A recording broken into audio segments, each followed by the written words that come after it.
ఎర్ర జెండా ఊపి పోరాడాలి. కానీ ఈ రోజు ఎక్కడ పోయింది ఆ పోరాటము? ఎర్ర జెండా ఎందుకు ఇప్పుడు ఈ రోజు రోడ్ల మీద కనిపిస్తలేదు? ఎందుకు పోరాడతలేదు? ఎందుకు బలమైన పోరాటాలు చేయడం లేదు ఎర్ర జెండా? ఇక్కడ ఏంది అంటే ఇక్కడ ఈ నాయకుల లోపమా? ఎవరిది లోపం? ఎక్కడ లోపం జరిగింది? పార్టీలుగా విడిపోవడమా? ముక్కలు కావడమా?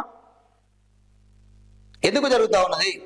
వాస్తవానికి కూడా ఒకప్పుడు ఈ భూమి విముక్తి కోసం, అనగారిన ప్రజల కోసం, పేద ప్రజల కోసం, హక్కుల కోసం పోరాడింది ఎర్రజెండా.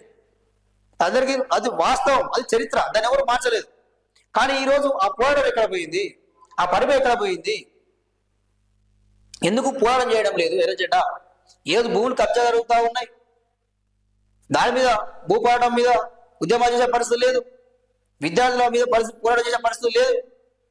ఈరోజు భూములు వేలం చేసి అమ్ముతా ఉన్నారు తెలంగాణలో. అక్కడ కేసీఆర్ అయితే ఇప్పుడు రేవంత్ రెడ్డి అయితే ఎందుకు మీరు పోరాటం చేయలేదు?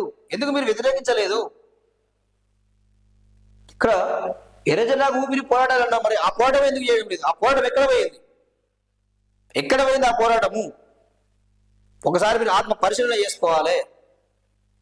మీరు ఎర్రజెండా ఊపిరి పోరాడాలి. వాస్తవమే, మీరు పోరాటం చేస్తేనే మీ పార్టీ గుర్తింపు ఉంటుంది. ఈరోజు ఎర్రజెండా ఎందుకు గ్రామాల్లో అయితే పట్టణాల్లో అయితే చాలా మంది ఎందుకు వదిలేసారు? ఎందుకు ఎర్రజెండా పట్టుకుంటలేరు?